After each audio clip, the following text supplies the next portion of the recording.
Night Club, l'émission des supporters des Verts en partenariat avec Active. Présentée par Kevin. Et bonjour, bonsoir à tous, bienvenue dans ce nouveau Synthé Night Club en ce 22 mai 2023. J'espère que vous allez bien, que vous avez passé un super week-end avec le maintien en poche. Je sais que ça a fait souffler beaucoup la compta, la fameuse comptable des chroniques de Joss Randall, qui maintenant va pouvoir prendre des vacances bien méritées jusqu'à l'année prochaine. Mais ce match contre QRM a fait des victimes. Notre Antoine Chira national, qui a l'habitude de nous régaler, devait être là ce soir, mais il a finalement dû se désister et on lui souhaite un bon rétablissement.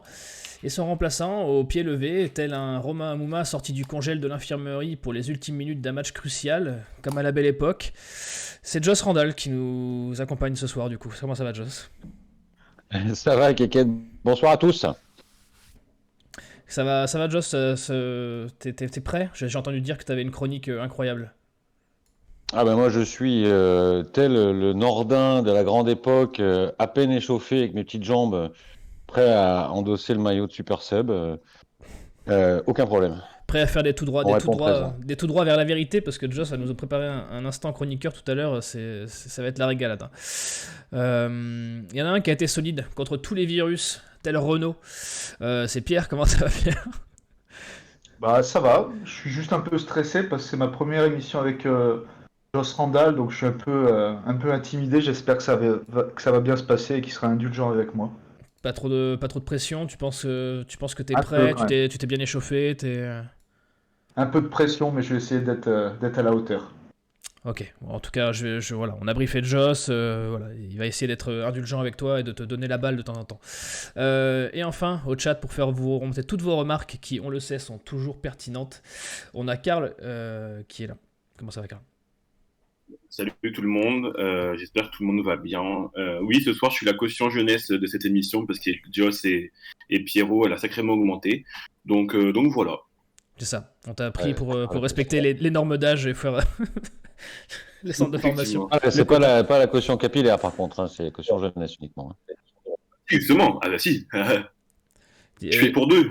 Et dis-moi, Karl, tu vis comment le fait d'être passé d'une émission potentiellement avec Martin et Antoine à une émission avec Pierrot et Joss ? Je sais que ça te fait plaisir. La déchéance totale, c'est affreux. J'en ai cauchemardé toute la journée, hein. Je m'en remets toujours pas d'ailleurs. En tout cas, on essaiera. On prendra de tes nouvelles de temps en temps, Karl. On prendra de tes nouvelles de temps en temps, voir si tu vas supporter toute cette émission. Allez, on a du travail. On va parler du match de ce week-end. Active Synthé Night Club, le débrief.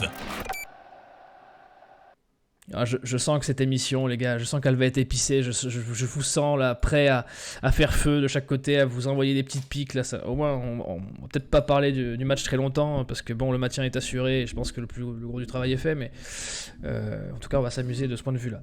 Les gars, ce match contre QRM, qui a été pour le moins ouvert, si on peut dire, et prolifique, qu'est-ce que vous en avez pensé en quelques mots, Joss ?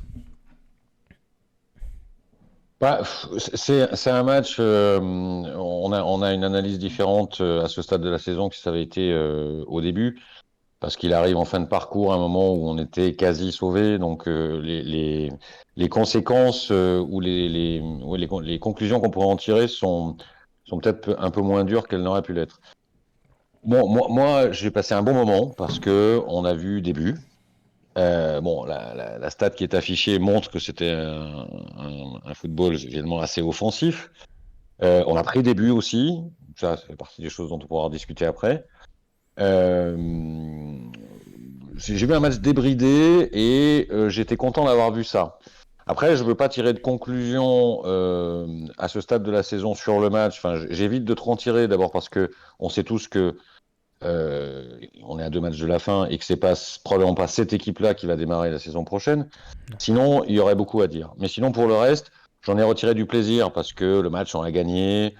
Alors oui, on s'est fait un peu peur à 3-1, puis après 3-2. À un moment, je me suis dit ça va se terminer à 3-3 parce que j'ai vraiment cru que ça allait se terminer comme ça. Vrai. Puis finalement, tu le gagnes 4-2. Il y a une communion avec le public. Donc c'était un bon moment. Voilà, c'était un bon moment. Après, je répète, je m'efforce de ne pas tirer trop de conclusions pour l'avenir sur ce match-là, parce que sinon, je suis pas sûr que j'aimerais les conclusions que je tirerais. Ouais, c'est clair que c'est pas le match référence dont on servira pour rebâtir pour l'année prochaine. Dites-nous dans le chat ce que vous en avez pensé. Commencez aussi si vous avez déjà des tops, des flops individuels à citer. N'hésitez pas à les noter. Karl va les noter pour tout à l'heure. Toi, Pierrot, qu'est-ce que tu as pensé de ce match dans les grandes lignes? Bah, effectivement, c'était vraiment un match spectaculaire. Ça partait dans tous les sens, hein, notamment en seconde mi-temps. Et oui, enfin, je pense qu'on va développer dans l'émission, mais il y a beaucoup à redire. Il y a beaucoup à redire. C'est Saint-Étienne qui rend le match ouvert. C'est pas Quevilly, parce qu'on attaque à 6 ou 7 et forcément il y a des boulevards derrière. Donc c'est agréable à voir, mais il faut pas être cardiaque, quoi. Quand on voit les matchs de la SS, comme l'a dit Joss, à 3-2, moi je me suis dit ça va jamais tenir parce que avec cette équipe, on peut pas tenir un résultat. Même quand on est devant à la marque, on peut pas fermer la boutique. Et ça, c'est un problème. Mais je vais quand même retenir, si je devais retenir un truc, c'est que voilà, c'est qu'il y a du jeu. Il y a des buts, on prend les 3 points, donc on va rester positif et c'était une bonne soirée. Ouais, Et effectivement, je dirais il y a de la volonté de marquer en tout cas, plutôt que du jeu, parce que le jeu, il a été bien par moment, il a été pas bien du tout à d'autres. En tout cas, il y a eu tout le temps cette volonté de marquer des buts. Oui. Et ça, bon, on peut quand même s'arrêter 2 secondes dessus parce que on l'a pas forcément tout le temps vu dans la saison. Voilà. Non, il y a de l'enthousiasme offensivement, c'est clair que ça nous fait un peu plaisir, mais c'est vrai que, comme tu le dis, Pierre, et je pense que Joss, tu as peut-être confirmé, j'ai plus l'impression que c'est Saint-Étienne qui s'est rendu le match difficile plutôt que Villiers qui l'a rendu difficile. Oui, mais est-ce que c'est nouveau? En fait, Non. je pense que là-dessus, on pourra y revenir. C'est un peu lié aussi au projet de jeu qu'a notre coach. On a une équipe qui est déséquilibrée. Le compartiment offensif que j'ai trouvé globalement plutôt bon samedi est finalement en surnombre, c'est-à-dire que sur les ailes, on n'a pas les couvertures. En plus, moi j'ai trouvé qu'on avait un milieu de terrain particulièrement feignant samedi, mais vraiment feignant, qui a eu envie de jouer sur tout ce qui se passait en haut et pas du tout sur tout ce qui se passait en bas. Donc forcément, ça donne un match qui bascule vers l'avant. Et tu puis parles quand tu de bascules vers... Bouchoirie? Comment? Tu parles de Bouchoirie au milieu? Je parle de l'ensemble du milieu, parce que Ok. Bouchoirie, j'ai aimé 10 minutes, hein, 12 minutes. Après, j'ai plus aimé, j'ai pas du tout aimé mon conduit, mais ça fait déjà plusieurs matchs. Je trouve que, alors bon, la situation du moment, le fait qu'on soit maintenu, le fait que ce soit la fin de saison joue probablement, même si, est-ce que c'est une excuse suffisante, ça on peut en débattre pendant des heures. Mais je trouve que cette équipe avait basculé vers l'avant en ayant finalement un peu oublié qu'une équipe sait aussi défendre. Et tu dois pas les prendre, ces 2 buts contre Quevilly, tu dois pas les prendre. Je suis désolé, Quevilly, c'est une équipe qui, offensivement, que j'ai trouvé moi, offensivement, très peu impressionnante, même s'ils avaient aussi, disons aussi, des expected goals importants. Tu dois pas les prendre, mais j'ai l'impression, samedi, que ça n'intéressait personne de défendre, en fait. Voilà. C'est ça. Dans cette logique de dire, de toute façon, on mettra toujours un de plus que... Alors, au final, c'est ce qui s'est passé, même 2 de plus que. Tant mieux. Une fois encore, à ce stade de la saison, ça pose des problèmes à personne. Les gens étaient contents. Voilà, au stade, les gens étaient contents. Maintenant, sans vouloir paraphraser un grand auteur qui a sorti une chronique récemment, on ne bâtira pas un projet de montée là-dessus. Ça, j'en suis convaincu. C'est beaucoup trop fragile. Et oui, ça c'est clair que... Mais on va en parler de ce milieu de terrain là, qui était un peu modifié pour l'occasion. Je pense que c'est ça aussi qui a peut-être pu jouer. Le chat, Karl, qu'est-ce qu'ils en disent de ce match grossièrement? Écoute, bizarrement, avec mon petit sondage que je fais, mon petit sondage traditionnel, ce qu'on retient prioritairement, c'est la fébrilité défensive. À 70%, 67%. Il y a évidemment le spectacle offensif qui revient, mais le maintien, c'est pas le truc qui a marqué, tant il semblait un peu évident ces dernières semaines. Oui, je crois que les gens qui... avaient considéré qu'il était acquis, en fait. Ouais. Voilà. Oui, c'est ça. Enfin, ça se jouait vraiment à la différence de but et à un point près, donc voilà. Il y a le Cato qui nous dit toujours les mêmes mots. Il y a Kay qui est plutôt positif et qui dit c'est une belle perf. QRM resté sur une sacrée belle série. Un vrai bon match, manquerait juste un peu de sécurité en défense. Il y a Ila qui nous témoigne que Joss a beaucoup râlé pendant le match. C'est une balance, l'infirmière. Il y a Jérémy qui se met du côté des petits froids. Il y a Kay qui nous dit on en met 4, mais on doit en mettre un peu plus. Ce raté de Wadji, j'en reviens toujours pas. Albert qui nous dit victoire méritée avec pléthore d'occasions de part et d'autre. Le match aurait pu se terminer à 6-4. Patrice, qu'on salue aussi, qui nous dit effectivement c'est un match spectaculaire et agréable à voir, mais notre système défensif est à revoir en totalité. Nos pistos sont des ailiers mais ne défendent pas du tout. Nkunku et Cafaro ne sont définitivement pas des défenseurs, et ça rejoint un peu ce que disait Joss dans sa chronique. Par contre, hier, c'était un peu les portes ouvertes, l'Arsenal sauve les meubles encore une fois. Donc voilà, c'est un peu un ensemble. C'est bien, c'est à peu près ce que je voulais aborder par la suite. Il y a 2 points qui me semblent importants dans ce que tu viens de dire, Karl, depuis le chat. C'est que le fait que le maintien devient anecdotique au final par rapport à ce qu'on en attendait. Je sais que Joss fait partie un peu comme moi de ceux qui comptaient quand même les points et se dire que c'était pas encore fait, et que tout le monde, les joueurs y compris, se sont peut-être vus trop beaux depuis 2-3 matchs. Ça va peut-être faire partie du deuxième point qu'on va analyser, le point de la défense, de l'animation défensive. On a concédé beaucoup de frappes, vous l'avez dit les gars. J'ai eu l'impression de voir une équipe qui ne voulait pas défendre. Je sais que Karl sur Twitter l'avait dit aussi pendant le match. Les 2 équipes ne donnaient pas l'impression de vouloir défendre. Alors certes, ça donne du spectacle, mais on ne construit pas forcément de parcours de promus ou ne serait-ce que de champions en n'ayant pas une bonne défense. Qu'est-ce que vous en avez pensé, vous les gars, de cette non-volonté, on va dire, de défendre, ou cette maladresse? Je pense surtout à Briançon, qui a été très maladroit, notamment sur le premier but. Pierre, c'est les mots d'un club déjà maintenu? Ouais, mais le problème dans cette défense, c'est qu'il y a pas de bloc équipe. En fait, toutes les lignes sont distendues et donc forcément on prend l'eau. Comme l'a dit Joss, effectivement, Queville m'ont pas impressionné offensivement. Mais si tu as des équipes qui gèrent un peu mieux les contres, ça peut faire mal. Ça peut faire très mal. Ajouter à ça des pistons qui défendent que très peu. Ajouter à ça des erreurs individuelles, donc notamment celle de Briançon sur le premier but. Ouais. Donc voilà, ça fait 2 buts encore une fois pris à la maison. Donc ça fait vraiment un nombre de buts pris considérable.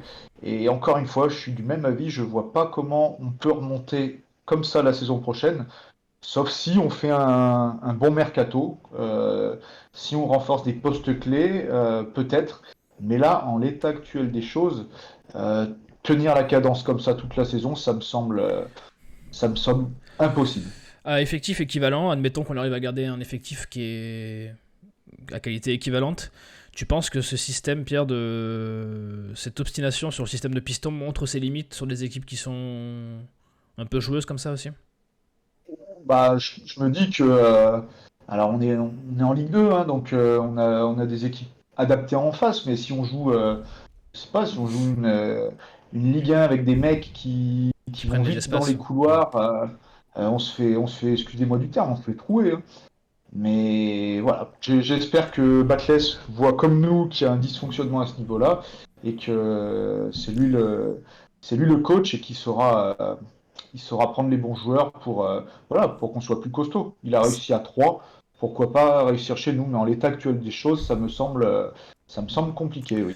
Joss, avec Cafaro qui à la base a été recruté comme un ailier milieu offensif, Nkunku qui passe les 3/4 des actions offensives plus haut que Crasso. Il y a des limites quand même d'un point de vue défensif là-dessus, non? Oui, alors moi je vais être à 100% d'accord avec mon Pierrot. Bon, quand on analyse la prestation défensive d'une équipe, il y a toujours d'un côté la prestation des joueurs et puis l'animation.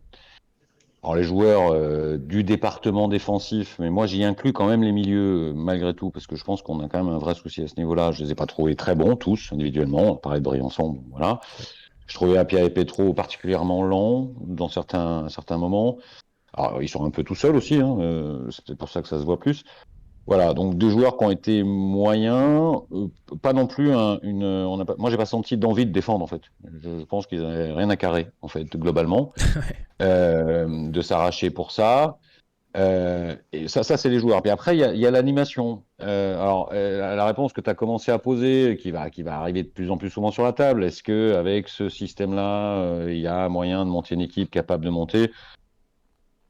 J'ai envie de rester mesuré en disant, j'en sais rien, mais pas avec cette équipe-là. C'est-à-dire que moi, après, j'ai un problème de manière générale dans la vie avec le dogmatisme. Je pense que dans le foot, par exemple, si tu veux être dogmatique, il faut s'appeler Guardiola. Voilà.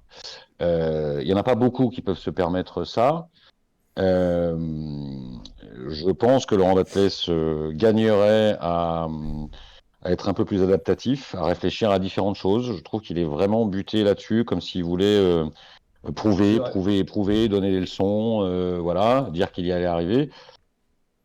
Donc après, moi je réserve mon avis sur l'année prochaine à ce qui va se passer dans les 3 mois qui viennent. Le système en lui-même il me paraît difficile, même s'il l'a fait quand même avec 3, de bâtir tout un projet de monter là-dessus. En tout cas, il faudra des profils différents de ceux qu'on a aujourd'hui. Tu peux pas jouer dans un système comme ça avec 2 pistons qui défendent aussi peu, c'est impossible. C'est impossible. Personne n'y arrive sur 38 Oui, matchs. c'est ça. Là, je vois quelqu'un dans le chat qui disait. Vas-y. Sauf à la limite, si tu as des milieux avec sur tes 3 milieux, 2 qui assurent les couvertures systématiquement. Oui. Ce qu'on n'a pas non plus. Donc, à un moment donné, si Laurent Batles veut être cohérent avec son système et s'il a décidé de faire comme ça pour l'année prochaine, il faut absolument que le recrutement soit orienté dans ce sens-là. Sinon, on va droit vers une saison où on va voir ce qu'on voit cette année, c'est-à-dire on va mettre plein de buts, on va en prendre plein et on va finir 8e. Voilà. Et oui, parce que je vois Albert dans le chat, je mange le pain de Karl, mais je vois Albert dans le chat qui dit que, sauf que les chiffres disent le contraire, avec ce projet de jeu, on n'a que 3 défaites en 2023, on est dans le haut tableau et on joue la montée. Oui, mais est-ce que c'est pas aussi l'effet de surprise, on va dire, parce qu'on est très peu d'équipes en Ligue 2 à jouer sur ce schéma-là. Nkunku qui arrive un peu hors des radars. Est-ce que c'est pas cet effet de surprise là, tu penses, Joss, qui nous profite, on va dire, en trompe-l'œil sur cette deuxième partie de saison, et que avec des équipes plus préparées l'année prochaine, ça passera moins, quoi. Alors oui, peut-être. Non, mais je pense que ce qui a surtout fait la différence, c'est que tu as amené des joueurs de qualité, tout simplement. C'est clair que ça aide. Et que la SS a, pendant cette deuxième moitié de saison, produit des choses offensivement très intéressantes. Donc tu as mis beaucoup de buts, tu as pris des points. Moi, je ne crois pas au fait que sur 38 matchs, tu puisses tenir ça. Okay. Mais je ne demande qu'à me tromper. Et de toute façon, si jamais on doit partir dans ce chemin-là, pourquoi pas, l'effectif méritera des corrections importantes sur les côtés et au milieu. Ça, j'en suis convaincu. Et après, ce système, je me permets de vous couper, mais ce système, s'il y a bien sur un point qu'il a très bien fonctionné, c'est qu'il a mis nos joueurs offensifs aux bonnes places. Oui. Nkunku, le poste de latéral de piston, lui va comme un gant. Et ce système a permis de mettre Crasso dans les meilleures dispositions en 9,5. Tout comme Ouadji, il pouvait prendre la profondeur. Et voilà, c'est ce qui nous a... Et Cafaro à droite, qui est un peu intermittent, mais qui finit bien. Et vraiment... Attention, Pierrot, quand même, sur le commun gant, moi je mets un bémol. Nkunku a fait 6 mois formidables. Il a été très bon offensivement, mais c'est un mec qui ne défend pas. Je suis désolé. Ouais, moi, je pense que si tu le mais à un poste de défenseur strict, il surnage pas, et même pire que ça, je pense. Ouais, mais dans ce que lui demande Batles, Nkunku, il est parfait. Il est parfait. Mais effectivement, je suis d'accord avec vous que pour moi, l'idéal, ce serait d'avoir un Nkunku à gauche et un mec à droite qui sait un petit peu plus défendre que Cafaro, qui a beaucoup de coffres. Et là, ce serait parfait. Il y aurait dans l'idéal, alors moi, je sais pas, vous vous souvenez, on avait fait quelques matchs avec Apia en piston droit. Ouais, je trouve que au tout début. Alors, cette formule, pour moi, avait l'avantage d'avoir un piston droit, évidemment, beaucoup moins offensif que Cafaro, même s'il n'était pas non plus tout le temps cantonné derrière. Mais ça permettait quand même, vu qu'Nkunku était tout le temps devant, de temps en temps de défendre à 4. Oui. Et ça, cette correction d'équilibre, aujourd'hui, quand tu as Nkunku d'un côté et Cafaro de l'autre, les mecs défendent tout le temps à 3. Et quand le rideau du milieu n'a pas envie de faire l'effort à la perte, comme ça a été le cas samedi, comme ça a été le cas le week-end d'avant, et ben tu te fais trouer, tu te fais ouvrir. C'est normal. Et tu te fais ouvrir. Alors, j'ai vu le boss qui disait qu'on s'est fait éventrer contre Metz. Oui, on s'est fait éventrer contre Metz, mais on s'est quand même fait ouvrir 2 fois par Quevilly, quoi, et par Laval. Enfin, je suis désolé, mais ça, pour moi, c'est un drapeau rouge, quoi. Il faut réagir là-dessus. Donc, pour moi, si tu continues avec une formule à 3 derrière avec 2 pistons et que tu as des pistons qui s'appellent ou qui ont le profil de Nkunku et Cafaro, tu n'y arriveras pas. Oui. Tu verras des beaux matchs, tu verras des choses avec plein de buts, mais tu ne monteras pas en Ligue 1. Et tu fais bien de le dire, et je pense que je vais faire passer la main à Pierre là-dessus. Est-ce que tu penses, Pierre, que du coup, ce système n'est pas compatible avec ce que Laurent Batles a voulu mettre au milieu ce week-end, c'est-à-dire un triangle inversé avec le retour de Chambos en 10 et Monconduit et Bouchouari pour faire les tâches ingrates, sauf que les deux ne sont pas forcément tous les deux destinés à la défense dans leur profil. Et tu mettras sur où alors des 3 joueurs. Bah là, c'est comme ça que c'était ce week-end, non? Chambaud était un peu plus haut Alors, Chambaud. Ouais, vas-y. J'y vais. Chambaud, il est. Je suis content de le revoir. Parce que c'est vrai qu'il était. Lors de ses dernières sorties, il était quand même assez transparent. Et là, depuis 3-4 matchs, 4 matchs, je crois, il en est à 2 passes décisives, 2 buts, 2 jolis buts. Et on a retrouvé le Chambaud du tout début de saison. Il avait fait 2-3 bons matchs. Il s'épanouit, je trouve, dans ce rôle et c'est une bonne chose. Il joue assez juste. Il a une bonne vision du jeu et il a une bonne entente avec ses coéquipiers. Après, vu qu'on parle quand même beaucoup de la saison prochaine, je le vois pas forcément titulaire, mais dans un rôle de backup, on va dire. Dans la rotation, je le garde, Chambaud. Et en ce qui concerne Bouchouari, moi je fais partie des supporters qui sont pas forcément fans de Bouchouari. Alors je sais pas où est le problème, mais je trouve qu'il stagne un peu. Il n'est pas forcément dans une progression rectiligne. Et enfin, en ce qui concerne Monconduit, je suis aussi également partagé. Parce que voilà, je reste sur ma faim. Il a fait 2 bons mois, Monconduit. Et là, sur le match de samedi, il revient de blessure, donc il n'est pas forcément dans le rythme, mais je le trouve assez décevant globalement. Ouais. Donc j'ai pas énormément parlé du système et de ce triangle inversé, mais au niveau des profils, voilà, je pense que il faut du plus défensif. Même si Fomba, c'est un joueur sur lequel j'ai entendu beaucoup de gens cracher. Est-ce que c'est pas lui qui insiste dans son profil en tout cas, qui est un peu plus défensif, qui peut rééquilibrer ce système de piston, tu penses, Pierre? Après, mon conduit est défensif, mais... Ouais, mais le problème de mon conduit, c'est qu'il est sur courant alternatif. Bémol aussi là-dessus. Sur mon conduit défensif. Mon conduit, et ok, j'entends... Quand il a les cannes, quoi. Moi, je suis désolé, on l'a vu faire quelques bons matchs, mon conduit, mais globalement, j'ai quand même souvenir de l'avoir vu souvent très vite baisser les bras dès qu'il perd le ballon. Et ça, en termes d'attitude, je suis pas sûr que ce soit ce qui nous faille, en fait. Mais est-ce qu'il a encore les cannes? Est-ce qu'il a encore les cannes, au moins? J'en sais rien, les cannes, l'envie, j'en sais rien. Mais après, c'est un mec qui a beaucoup d'expérience, qui techniquement est propre. Enfin, il a plein de qualités, mon conduit. Mais pour ce genre de combat, je sais pas si j'ai envie de partir avec ce genre de guerrier au combat, moi. Je suis pas sûr.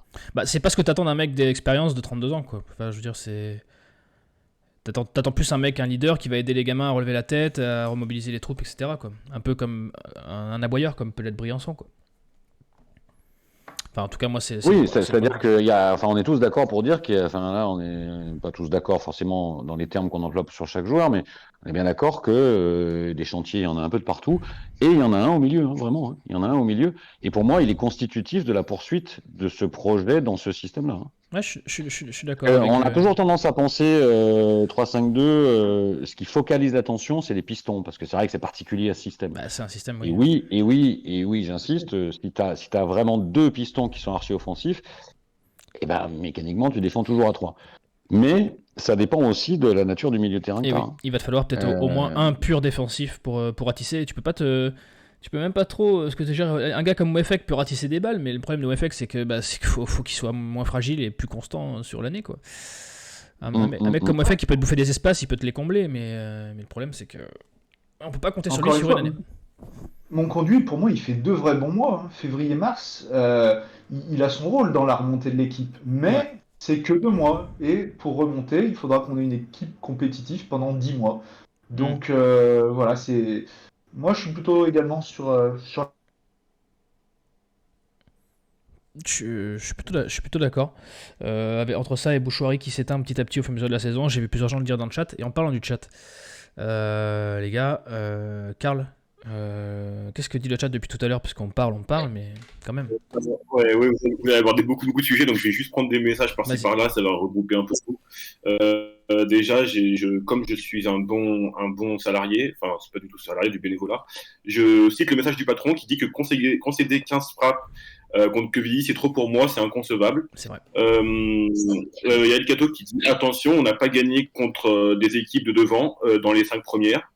Il y a Nico qui nous dit les chiffres ne mentent pas, mais ne tiennent pas compte de l'envie et de la constance des joueurs, ni des schémas de l'adversaire sur une saison. Albert qui justifie le message qu'il avait mis tout à l'heure. La SSE est performant avec ce système depuis 19 matchs, donc une moitié de saison. Si le groupe peut être amélioré avec des retouches, alors l'équipe jouera la montée l'année prochaine. Et Romain répond, je pense qu'on la joue la montée, mais moi je ne veux pas la jouer, je veux l'obtenir. Et les carences restent présentes, ça se répète sans cesse. On va voir ce que l'été nous réserve, il y a du job. Et Leïla qui nous dit, si on n'avait pas eu le retrait de points, on serait 6 ou 7e avec cette équipe. Pour jouer la montée, il faudra un effectif défensif meilleur et un milieu plus qualitatif. Et ensuite, c'est parti sur Bouchouari. Bouchouari, il disparaît de match en match. Bouchouari est un peu de talent, touche trop la balle, ça ralentit le jeu. Mon conduit, on nous dit qu'il est trop faible physiquement pour El Cato. Moi, je préfère quand même mon conduit à fond bas pour Patrice quand même. J'ai vu que mon conduit n'était pas un leader selon Romain. Et David qui nous dit mon conduit défend comme moi je suis attaquant des Verts. Voilà. Ouais, mais c'est marrant parce que Bouchouari, on sent qu'il a, heureusement qu'il a gagné un capital sympathie au début de saison, parce que je sens que petit à petit ça s'amenuise et il va finir par peut-être être mis sur un point d'interrogation plutôt que quelque chose de très prometteur. Il y en a un autre depuis quelques matchs qui se montre extrêmement précieux dans son activité, dans ses propositions, mais qui est extrêmement maladroit de l'avis de beaucoup. Il fait partie de cette animation offensive qui, elle, marche. Et il a su mettre en valeur Crasso, et c'est pour ça qu'on peut au moins lui rendre cet honneur-là. Qu'est-ce qu'on en pense Je vois que Pierre est déconnecté et est revenu. Est-ce que tu nous entends, Pierre? Ouais, je Génial. suis là. Parfait. Et ben, je vais te redonner la main, Pierre. Qu'est-ce que tu penses, toi, de cette animation offensive et surtout de Wadji, que j'ai vu beaucoup de supporters prendre à partie pour ce qu'il rate, entre guillemets. Voilà. Est-ce que tu trouves, toi, l'animation offensive est le point positif sur lequel on doit s'appuyer si on arrive à garder tout le monde? Alors forcément, c'est le point positif. Quand tu es 9ème du classement de Ligue 2, mais que tu as la meilleure attaque, forcément, c'est hyper positif. En plus du nombre de buts qu'on marque, moi, sur la deuxième partie de saison, je trouve que c'est agréable de nous voir jouer. J'ai beaucoup aimé quelques matchs, notamment celui à Grenoble. Voilà, donc on a des joueurs de qualité. On attaque à 6 ou 7, donc forcément, ça fait souvent mouche. Voilà, donc je me suis assez plaint avec les purges de Puel notamment qui nous infligeaient. Voilà, voilà, je suis vraiment satisfait de ce niveau-là. Encore une fois, je pense qu'on a pris beaucoup de plaisir sur cette deuxième partie de saison, mais il faudra vraiment régler les problèmes défensifs. Et en ce qui concerne ta question sur Wadji, moi, je le trouve hyper essentiel dans ce schéma tactique. Je le trouve indispensable. Eh oui. Et effectivement, des fois, il sera limité techniquement, il va louper des buts tout faits. Mais il faut voir la saison dans la globalité. Il finira à 10-12 buts. Et on sait tous que si jamais il avait le potentiel pour mettre 20 ou 22 buts, bah, il serait plus chez nous. Donc faut profiter de ses qualités. Et moi, j'espère qu'on l'aura encore à la pointe de l'attaque la saison prochaine. Joss, la main t'est tendue. Est-ce que toi... Alors, puisqu'on parle des attaquants, globalement, moi j'ai bien aimé ce qu'ils ont fait. Je les ai trouvés tous plutôt un peu meilleurs que d'habitude. Notamment, j'ai retrouvé un Crasso comme j'aime le voir, voilà, qui régale au moins par sa qualité technique. Le centre qu'il fait sur le premier but, c'est juste un bijou. Ouais. Voilà, on a envie de voir ces joueurs-là parce que le foot, c'est aussi ça. Enfin, c'est un peu de la régalade. Je trouvais Cafaro plutôt intéressant, alors que je le trouve très inconstant d'habitude, alternant le bien et le moins bien. Après, Wadji, moi, je suis pas objectif. Wadji, il a la très belle tête de Turc, Wadji, parce que c'est un mec extrêmement maladroit, c'est un mec qui a beaucoup de mal à savoir où sont les cages. Mais ce mec-là apporte tellement à l'équipe, en fait. Enfin, je voudrais que tous les mecs de l'équipe, tous un par un, aient la mentalité d'Ibrahima Wadji. Ah, si mon conduit Bouchouari courait au moins la moitié de ce que court Wadji. C'est un mec qui est généreux d'un bout à l'autre, qui ne s'arrête pas sur ses échecs aussi, ça c'est quand même important. C'est un mec il peut rater un truc de malade. Derrière, il va quand même aller taper la ligne, il va repousser cette ligne parce qu'il va jouer en profondeur. C'est un mec qui pèse. Enfin, pour moi, je pense que c'est un garçon qui sera très important pour nous l'année prochaine. Très important. Il est précieux. Pour moi, dans le schéma, il est indispensable en plus. Enfin, pour faire briller Crasso, il est indispensable. Bien sûr. J'ai des yeux comme tout le monde. Je vois qu'il rate des trucs. On se demande comment c'est possible. Après, voilà, j'ai vu ça beaucoup. Enfin, Pierrot l'a dit, j'ai vu ça aussi. Probablement que si en plus il était super adroit, il jouerait peut-être pas en Ligue 2, ce garçon. Donc, voilà, maintenant, à un moment, on parlait des mentalités et avec quel type de guerrier tu pars à la guerre l'année prochaine pour remonter. Lui, il me plaît bien. Voilà, il me plaît bien. Et même s'il continuera de rater des buts, parce qu'il continuera à en rater, en tout cas, il se crée des occasions. Il est souvent là où il faut et là où il y avait personne d'autre avant. Donc ouais, moi je suis plutôt un pro Wadji en fait. Ouais, et t'as soulevé un truc important, et ça c'est vrai. Un attaquant, le plus dur pour un attaquant, je pense que c'est quand il rate. Le problème, c'est qu'une disette s'installe et il finit toujours après par faire la touche de trop ou essayer toujours de passer la balle parce qu'il a peur au final de frapper et de rater. C'est un cercle vicieux. Et Wadji, on peut pas lui enlever ça, c'est vrai que lui. Il se pose pas de questions. C'est-à-dire qu'il a beau en rater. Mec simple, Wadji. En fait, c'est un mec simple. Je pense que c'est un mec qui a pas trop de problèmes dans sa tête. Non. Voilà, qui se pose pas plus de questions que ça. Il joue, il rate, il recommence. Ouais, c'est ça. Il se pose pas de questions. S'il rentre dans les 18 mètres, il frappe. Quoi. C'est ça qu'on reconnaît le bon et le mauvais attaquant.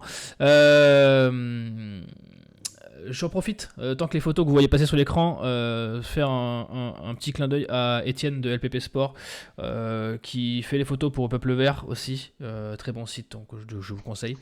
C'est lui qui nous régale de ces photos du match de Saint-Étienne, donc profitez-en, vous les trouverez pas sur le site du club. Karl, que dit le chat sur Ibrahima Wadji qui lui a pris la place de chouchou de Bouchouari, j'ai l'impression?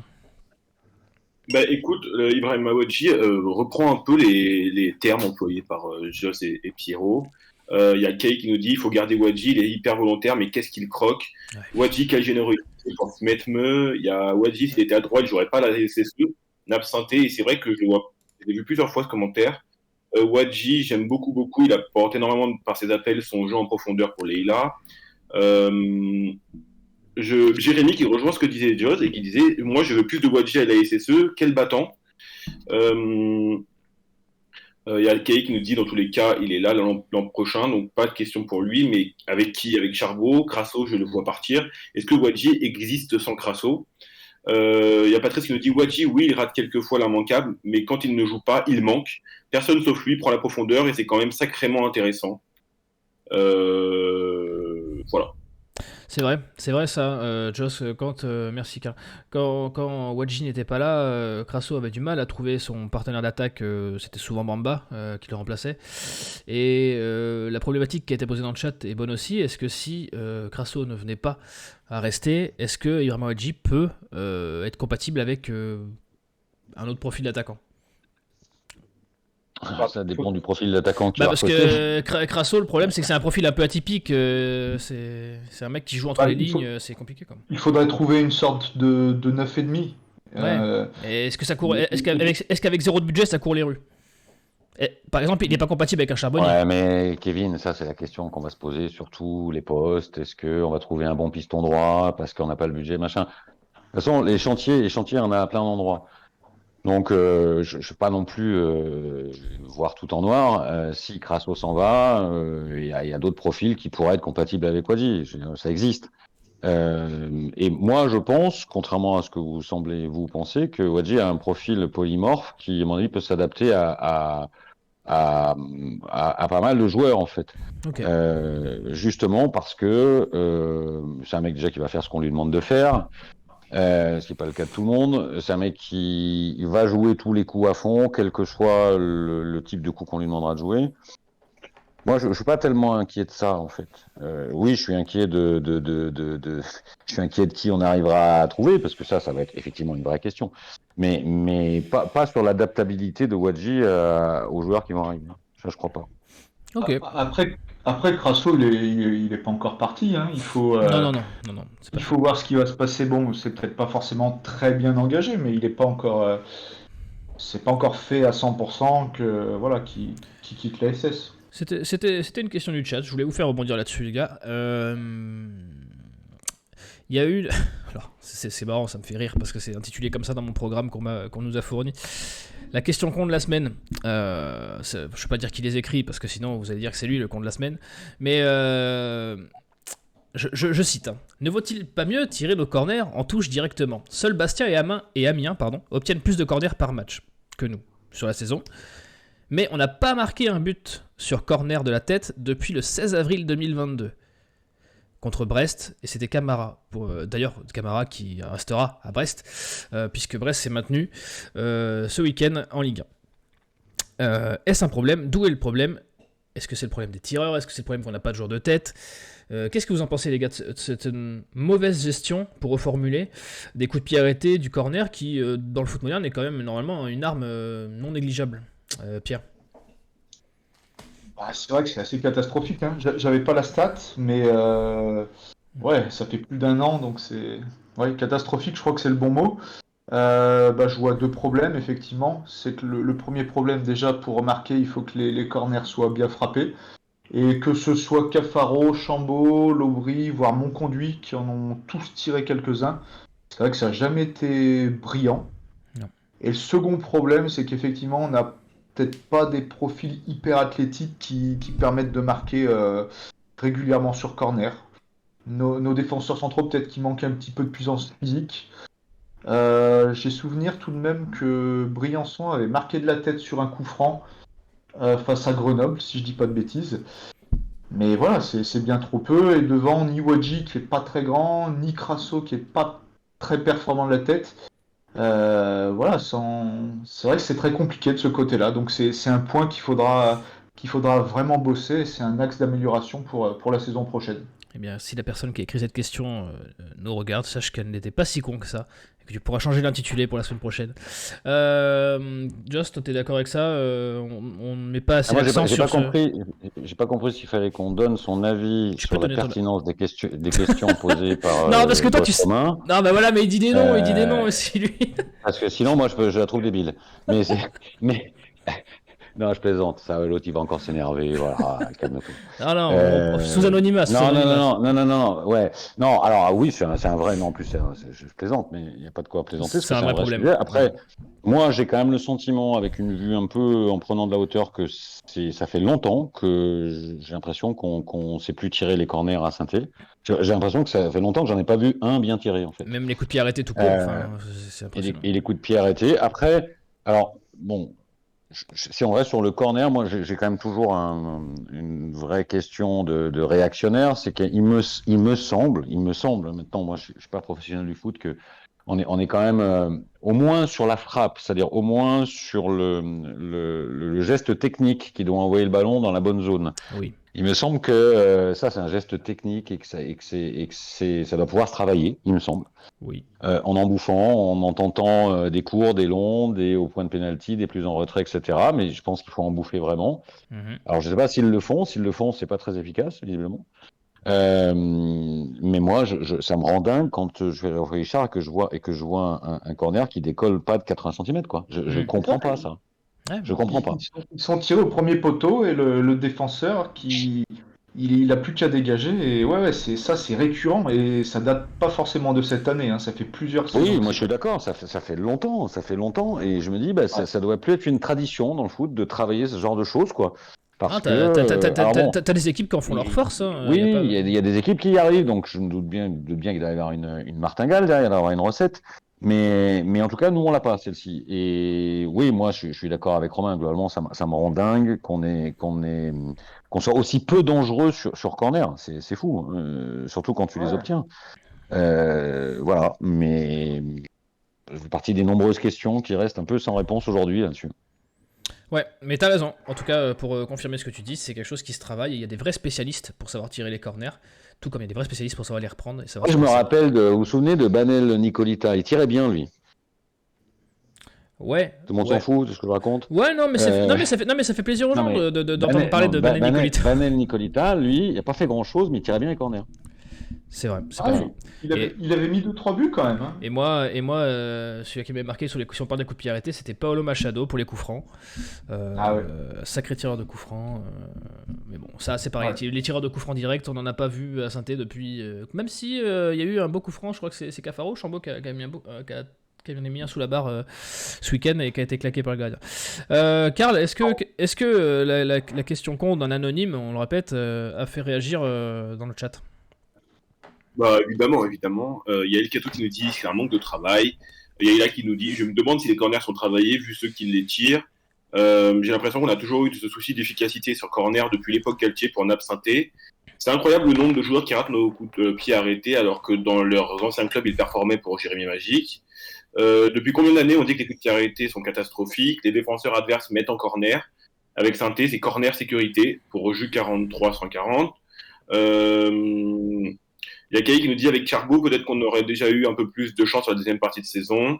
Au deuxième ballon, on n'est jamais présent. Gaël qui nous dit le problème, c'est qu'il ne les travaille pas suffisamment. Tous les jeudis, tu bosses 3 combinaisons avec des zones précises une centaine de fois. T'inquiète pas que tu marqueras. Voilà. Ouais, merci. Et qu'il y en a qui remercient pour la référence à Nicolita. Ouais, bon, à la limite la chanteuse, mais sinon le footballeur ça va, on l'apprécie. Y en a un qui, d'un point de vue technique, n'a pas besoin d'ajustement parce qu'il fait toujours mouche, hein, on le sait. C'est Joss qui nous a préparé une petite chronique. Tu veux ton jingle, Joss? Ouais, je veux mon jingle. Allez, c'est parti. Joss tire un coup. Rien que pour ce jingle, l'émission est rentabilisée. Vas-y, Joss. Alors, bon, vous l'avez compris, moi je suis là aujourd'hui un peu en super sub, le Nordin de Saint-Étienne Club, Nordin que j'adorais, ou pour faire plaisir à mon chevelu Amouma de la fin de carrière, avec les plus gros quand même. Mais du coup, je n'ai pas eu le temps forcément de bien préparer. Donc, plutôt que de vous parler un peu de foot, on a déjà fait pas mal, je vais plutôt vous... Ah bon, je veux quand même préciser que Pierrot a fait des pieds et des mains pour prendre l'instant chroniqueur en me disant non mais laisse, je vais le faire, t'inquiète pas, t'as pas le temps. Bon, j'ai dit non Pierrot, j'assume. Bon, c'est ironique évidemment. Et du coup, plutôt que de vous parler 3 minutes de foot, parce qu'on a déjà fait beaucoup, je suis venu vous poser une question. Ou plutôt, j'ai envie que vous m'aidiez à répondre à une question, parce qu'aujourd'hui, un doute m'habite, comme j'ai coutume de dire. D'habitude, j'ai plutôt un avis tranché sur plein de choses, mais là, en fait, en sortant du match samedi, je me suis posé une question, alors qui n'est pas existentielle, hein, calmons-nous, surtout qui ne va pas durer longtemps, c'est comment est-ce que je vais vivre ma fin de saison la SS? Et c'est une question qui mérite d'être posée. Il reste 2 matchs, comment j'ai envie de les vivre? Et là... on est un peu, comme souvent dans la vie, dans ce combat entre le cœur et la raison. Le cœur qui me dit qu'il faut que je profite, qu'il faut que je kiffe. Il commence à faire beau, il y a du soleil, on est maintenu. Donc, profitons, quoi. Voilà. Ne nous posons pas plus de questions que ça. Soyons un peu insouciants. Regardons des matchs un peu débridés où on va mettre 4 buts, on va en prendre 3, et puis c'est pas si grave. Profitons peut-être des derniers moments de qualité technique de Jean-Philippe Crasso, parce qu'on ne sait pas si ça va durer plus de 2 matchs. Profitons des montées rageuses de Niels et de Nkunku, parce qu'on ne sait pas si ça va durer plus de 2 matchs. Et profitons de tout ça en se disant que, voilà, on le sent tous, il y a plein de questions qui vont arriver et qui vont arriver vite. Mais là, c'est juste le moment de profiter sans se prendre la tête, parce qu'il y a un truc qui est très important, c'est qu'on en a chié toute l'année. Et à un moment, on en a vraiment chié au point qu'on se demandait même si on n'allait pas aller en chier un étage plus bas. Et puis après, il y a la raison. Et la raison qui se ramène toujours à un moment donné et qui, comme on l'a dit tout à l'heure, a tendance à me tirer par la manche pour que je commence à m'inquiéter, que je commence à me préparer parce que les questions vont arriver, hein, et les questions vont être lourdes. Je pense qu'on va encore avoir un été, on va avoir mal à la tête. Alors, évidemment, il y a la vente, mais je ne vous ferai pas l'affront d'en parler ce soir parce que je ne pense pas que ça sera réellement un sujet. L'effectif, quel coach, quel système, quel moyen, on en a parlé tout à l'heure. Et puis cette Ligue 2 l'année prochaine, où il va y avoir encore plus de clubs normalement formatés un peu Ligue 1, un combat qui sera pas plus facile que cette année. Donc beaucoup de mots à la tête qui nous attendent, avec finalement peu de réponses qu'on voit arriver, on voit rien se profiler. Donc voilà, aujourd'hui, moi, je ne sais pas choisir entre ces deux. Et Karl nous dira ce que les gens ont choisi. Bon, au final, j'ai quand même envie de me dire qu'ils font, parce qu'on verra bien, parce qu'il ne nous reste que 2 matchs. Et puis parce que, comme me disait souvent ma mère, la peur n'évite pas le danger. Alors finalement, je crois que dans ce combat qui oppose le cœur et la raison, je vais laisser le cœur gagner. J'espère que Karl t'a pris des notes pour ton mémoire. Si t'as 2-3 phrases à replacer, wow. C'est les émotions. Comme chialer, comme dirait quelqu'un dans le chat, envie de chialer. Ouais, envie de chialer, c'est vrai. T'as pleuré, Karl, vraiment? T'as pleuré en vrai ou pas? J'ai les larmes qui coulent là. Ouais. Je suis content. Alors je suis content. Je suis content, j'ai réussi mon coup. Karl, lui, n'a pas besoin de choisir entre ces deux, puisqu'il a décidé de choisir Seydou, dont on n'a pas parlé évidemment sur ce match, mais je sais que ça lui a fait beaucoup de peine qu'il ne joue pas plus que ça. Oui, c'est mon petit jeu de mots, c'est ma petite contribution à la chronique de Joss. Pierre, toi, qu'est-ce que t'en as pensé de tout ça? Est-ce que de quel côté ton cœur balance? J'en ai pensé que je choisirais également la première option. Vivre la fin de saison sans pression, en profitant. C'est vrai que ça fait du bien de voir depuis 2-3 matchs, et il en reste encore 2, de voir des matchs sans serrer les fesses, parce que au cœur de l'hiver, c'était insupportable, hein. Je prends l'exemple de Annecy, l'exemple du match face à Sochaux à la maison, du match à Bastia. Moi, Karl vous dira que je suis souvent pessimiste, mais je nous voyais descendre, hein. Quand on avait 7 points de retard. On est beaucoup à l'avoir pensé, t'inquiète pas, t'es pas tout seul. Ouais, et j'étais pas optimiste. Donc là, moi, je serais plutôt du style à savourer, je sais pas si c'est le bon mot, mais à prendre un peu de plaisir à regarder, comme tu dis, à regarder des 4-3. Et en ce qui concerne la raison, moi, j'ai envie d'être optimiste et de me dire qu'effectivement, on aura un été mouvementé.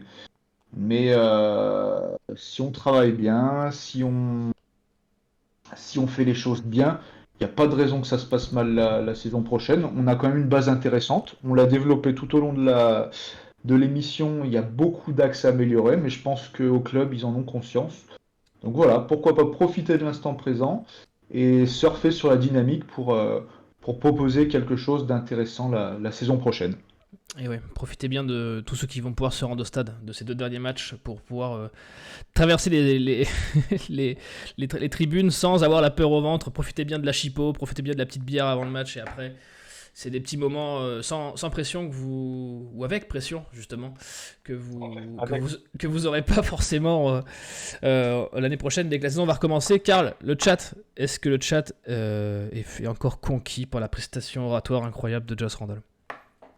Bah écoute, il y a El Cato qui dit j'ai envie de chialer, c'est beau. Il y a Albert qui nous dit j'aime bien cette idée de profiter. David qui nous dit profitons. Jérémy qui nous dit perso, j'en ai un peu rien à foutre du foot, je veux juste profiter des copains, c'est grave ou pas? Le possible qu'il y ait un débat privé du VAR. Bah, je vais le faire rapidement. Il y aura l'année prochaine, il y aura 2 montées directes avec et le 3e, 4e et 5e qui se disputeront des playoffs pour ensuite jouer un barrage contre le 16e pardon, de Ligue 1. Et puis il y aura 4 descentes encore l'année prochaine pour pouvoir passer à la 18 en Ligue 2. Et le VAR n'arrivera pas la saison prochaine en Ligue 2, mais la saison encore suivante, donc dans 1 an. Voilà. Laissons les mots à la tête et à ceux qui décident. On n'a pas les moyens de se prendre la tête sur des éléments que nous supporters, ne maîtrisons pas pour Albert. Il y a Jules qui nous dit « Moi, je suis de la team pisse-froid. Un peu rien à faire de la fin de saison, mais au moins, on va aller boire des coups en avant et en après-match, mais en pensant fortement à la saison prochaine et du coup être inquiet. » Voilà. Ok, bah, l'important c'est que vous profitiez, que vous soyez heureux. Globalement, le chat penche du côté du cœur, on est d'accord? De toute façon, quand t'es supporter de Saint-Etienne, t'as toujours tendance à plonger du côté du cœur, sinon on serait pas revenu dans les stades avant un petit moment cette année. C'est vrai. J'ai l'impression que la raison n'a pas sa place quand on est supporter de la Saint-Etienne, bien souvent. Sinon, on serait parti l'été dernier. Oui, c'est un mécanisme d'autoprotection, ça, en fait. Hein. Oui, exactement. Et oui. Exactement. Faut y mettre trop de raisons parce que sinon. Sinon on serait plus là. Sinon on irait supporter d'autres clubs. Mais c'est comme ça. On l'a pas choisi d'être supporter de Saint-Etienne, on est né avec. Les gars, il nous reste quand même des matchs cette saison et on va quand même parler vite fait du match de la semaine prochaine. Le prochain match. Bon. Il nous reste un match, 2. Allez, il nous en reste 2. Allez, on va dire que les 2. Allez, je vous fais cadeau, vous en prenez un, je vous offre l'autre. On commencera par un déplacement à Caen samedi prochain lors d'un multiplex incroyable où tout le monde va jouer en même temps et où on n'a plus rien à jouer. Aucun enjeu, messieurs, j'ai envie de dire, même si finir dans la première partie de tableau serait bon pour le moral, j'ai tendance à penser. Mais c'est un vrai test contre Caen qui est pas une mauvaise équipe sur ce championnat.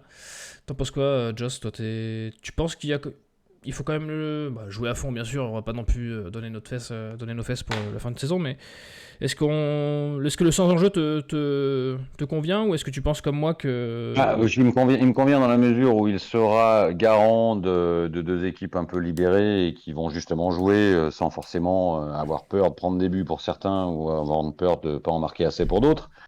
Donc j'espère qu'on va avoir un peu le même état d'esprit et que du coup on verra au moins un match de foot sympa, puisque de toute façon aucune des 2 équipes n'a rien à espérer du résultat pur dans ce match. Donc j'espère qu'ils soigneront un peu la manière et qu'ils joueront libérés, quoi, voilà, et qu'on verra du foot. Voilà, c'est tout ce qu'on peut en espérer. Et c'est d'ailleurs, quand je dis espérer, c'est pas un vœu pieux, c'est que je pense très vraiment que c'est ce qui va se produire. T'as aucun objectif toi pour la fin de saison? Tu vas vraiment, quand tu dis libérer, tu vas vraiment libérer à fond? Je crois que, mais bon, j'ai pas le sentiment que ça soit trop l'ambiance du moment dans l'équipe, mais j'aurais envie de croire que le groupe a envie de se fixer l'objectif de terminer le plus haut possible déjà, pour montrer qu'il y a eu une vraie remontada spectaculaire, y compris au classement. Après, on voit quand même bien que moi j'ai senti une volonté de jouer, mais j'ai pas senti une volonté de faire absolument ce résultat pour le résultat. Oui. Après, bon, si ça joue vraiment, si c'est ouvert, on mettra encore des buts parce qu'on a un vrai potentiel offensif. La question, c'est est-ce qu'on en prendra plus qu'on en mettra. Voilà. Pas inventer la poudre en disant ça, hein. Mais moi je crois qu'on peut avoir deux matchs sympas sur la fin de saison qui vont ressembler à mon avis beaucoup au dernier qu'on a eu, c'est-à-dire que m'étonnerait qu'on fasse des clean sheets. Et en terminant en plus avec un Valenciennes à domicile qui vient de battre le Havre, donc ça veut dire qu'ils sont remontés comme des horloges. Pour faire une belle petite fête. Oui, voilà. Donc oui, ça peut être 2 moments sympas. Et comme le disait celui que Karl a remonté tout à l'heure, ça va être l'occasion aussi de passer des bons moments avec les potes dans l'univers un peu plus serein d'une fin de saison où on est sûr de rester en Ligue 2. Pierrot, t'es d'accord? Pas trop d'enjeux, on y va pour se faire plaisir? Ouais. Oui, effectivement, pas trop d'enjeux. Après, c'est vrai que c'est un réel test. Quand ils sont deuxième du championnat à domicile, c'est costaud, ils ont perdu que 2 fois. En plus, il y a leur coach Moulin qui va partir, donc ils voudront aussi bien finir chez eux. Ouais. Voilà, donc essayer de tirer quelque chose de ce match, commencer à préparer la saison prochaine, notamment, comme on l'a évoqué tout à l'heure, peut-être essayer d'améliorer notre rendement défensif, même si j'ai quelques doutes à la 37e journée. Mais voilà, se faire plaisir et finir le plus haut possible. C'est important de bien finir une saison.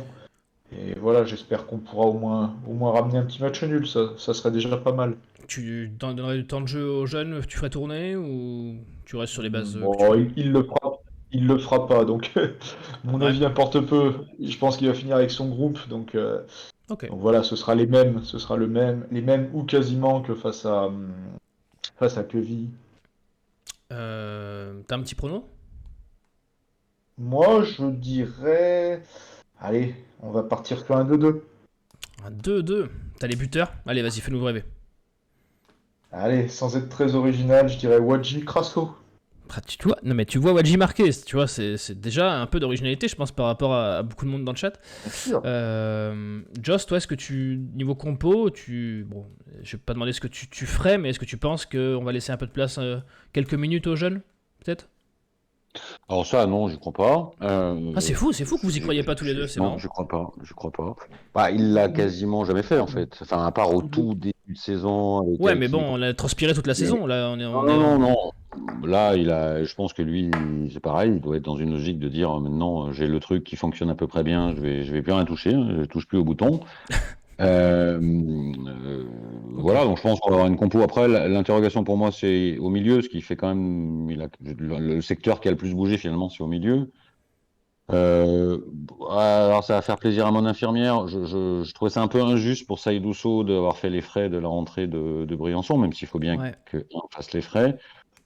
Ouais, j'aimerais bien qu'il lui redonne du temps de jeu sur un des 2 derniers matchs parce qu'il l'a mérité. Voilà, il l'a mérité. Il a fait partie de l'équipe qui a tenu la baraque quand il l'a fallu. Voilà, après, je crois qu'il changera pas énormément de choses, quoi. Voilà. Je, Après, j'ai oublié, mais au milieu de terrain, ouais, moi, je serais j'aimerais pas bien quand étonné même de voir un revoir. fond bas, moi. Je serais pas étonné de Moi, voir un Mouefek. fond bas. D'accord. Moi, j'aimerais voir Mouefek avec un Chambaud et ouais, pourquoi pas Fomba, faire des tests pour la saison prochaine. Mm. Ouais, c'est ce milieu qui vous pose question. Je vois bien que ce milieu de terrain, là, sur l'ensemble de l'émission, on en a beaucoup parlé. Alors moi, Pierrot, ça fait 2 fois que je t'entends employer le mot test.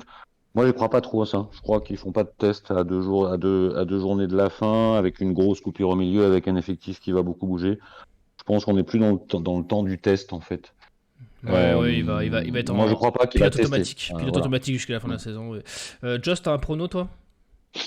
Ben moi, je voulais dire 2-2 aussi, mais Pierrot l'a pris. On a le droit de faire le Ah, même que Pierrot, ou après, pas? tu peux dire 2-2 avec un but sur corner. Ça serait vraiment, histoire de bien contredire le rédacteur des questions. Ouais, ben je vais prendre ça, ouais. Comme ça me permettra de le chambrer pendant une quinzaine de jours. 2-2 avec un but sur un corner tiré à 80 cm du sol, et une tête plongeante de Wadji en trébuchant. Celle-là, celle- celle-là, je demande à voir. Franchement, je suis bien. Je veux bien. Karl, le chat, qu'est-ce qu'ils en disent sur ce match? Il y a Leïla qui nous dit quand même que l'enjeu sera quand même de terminer 7e au classement. Albert qui nous dit déplacement à Caen, sympa contre le 5e. Une victoire rassurerait beaucoup pour la saison prochaine, même s'il n'y a pas d'enjeu. Nico qui nous dit perso, je m'en cogne de la place. C'est ce qui se passe sur le terrain qui m'importe. Je veux du sérieux. L'objectif de la fin de saison, terminer 6e, ce qui n'a jamais été réalisé pour un club 20e à la 18e journée de Ligue 2. Ça, c'est notre historien Albert qui nous fait remonter. Et faire la fête contre Valenciennes après, avec les retours de Debuchy, qui mettra un terme à sa carrière, et de Jeannot. Un match à 30 000 spectateurs, j'espère. Donc beaucoup attendent plus d'avantages, évidemment, comme c'est à domicile le match contre Valenciennes, mais en exigeant toujours un peu de rigueur et un beau match contre Caen. Je vais citer 2-3 pronos. Il y a alors une défaite 3-2 pour Jus 43. Albert qui nous pronostique une victoire 2-1, 3-3, 2-2, 4-1 pour Caen pour Nico. Donc il y a un peu de tout, mais en tout cas, c'est que des scores fleuves, des scores spectaculaires, pardon. Ouais. Donc ça promet du travail. C'est prolifique, c'est bien. Bon, et ben voilà, on arrive à la fin de l'émission. Merci, messieurs, d'avoir été là. Merci, Joss, d'avoir remplacé, et Pierrot, d'avoir remplacé les titulaires prévus pour aujourd'hui. Merci, Karl, d'avoir pris du temps sur ta rédaction de mémoire pour nous rejoindre ce soir. On te souhaite bien du courage. Je vous souhaite à tous une bonne semaine. Prenez soin de vous, allez les Verts, et on se revoit pour la dernière match de la saison. Ciao. Allez. Salut à tous. Bonsoir à tous et à bientôt.